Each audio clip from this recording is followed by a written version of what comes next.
What's up, everybody? It's Jairo from the Grind Fitness Training Centers, and welcome to another topic. All right, guys, today we're going to talk about the diaphragm in combat sports. What is the diaphragm? Diaphragm technically is what's called the nature's weight belt. So it's a musculature that basically circles from the front end of your, I always forget the insertion here, the rectus abdominis, the six pack down the line. It actually attaches there and goes all the way around to the back onto your spine as well. So it's the nature's weight belt because the more it cinches, the more it creates stability in the center. And what a lot of people don't understand is that it's extremely important for your breathing, but as well as stability for your core, as well as stability for your spine. So the biggest exercise I can say is being self-aware of how you're actually breathing. Okay, so the diaphragm here has a dual role. It's not just for breathing, even though that is I guess you could say it's the primary function of it, but it's also a postural muscle. So it's going to create the strongest stability of your posture anatomically to some degree, I guess you can say. Okay. Now the performance link, like how does this affect your performance? So the first one is basically if you have crappy control of your diaphragm. I'm going to switch sides here. You're not maximizing oxygen. Your spinal alignment's going to be off.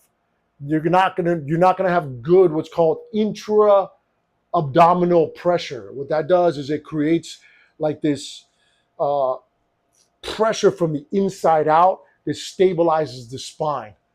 And then it's also it's going to also affect your recovery. And the biggest one is learning how to deregulate.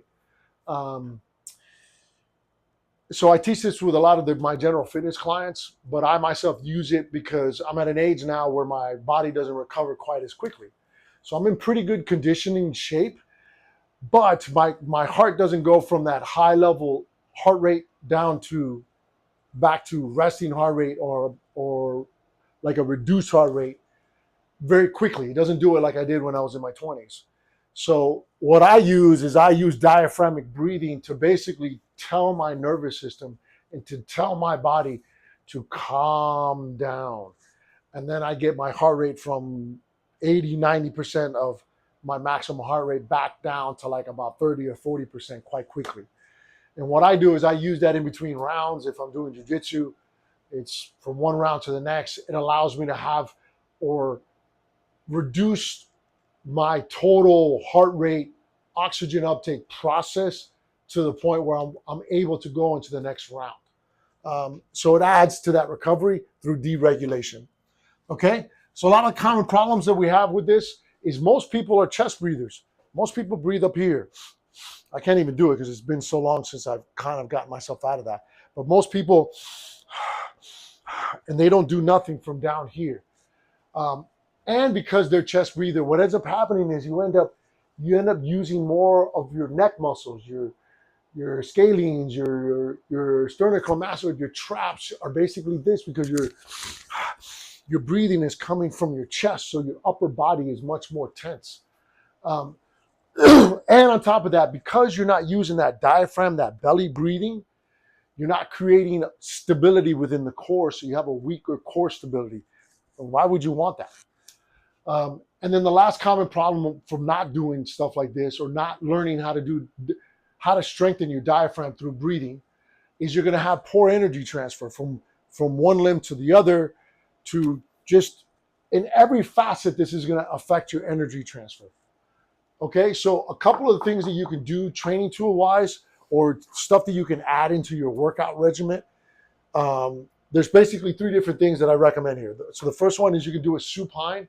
That just basically means like laying face up, and your hips and your knees are at 90 degrees. So you have to put your feet up on the wall. And from there, what you're trying to do is you're trying to do belly breathing. So you're expanding your ribs or expanding your belly and collapsing your belly to the best of your ability while you're breathing in through your nose and exhaling through your mouth. Okay. And then there's something called crocodile breathing, which is face down. So you're going to lay flat down. And what you're going to do is you're going to do the same belly breathing, but you're going to try to kind of do like a push-up when you're breathing in and you're extending the belly out. So you're trying to do a push-up with your belly while you're face down to practice your belly or to your breathing.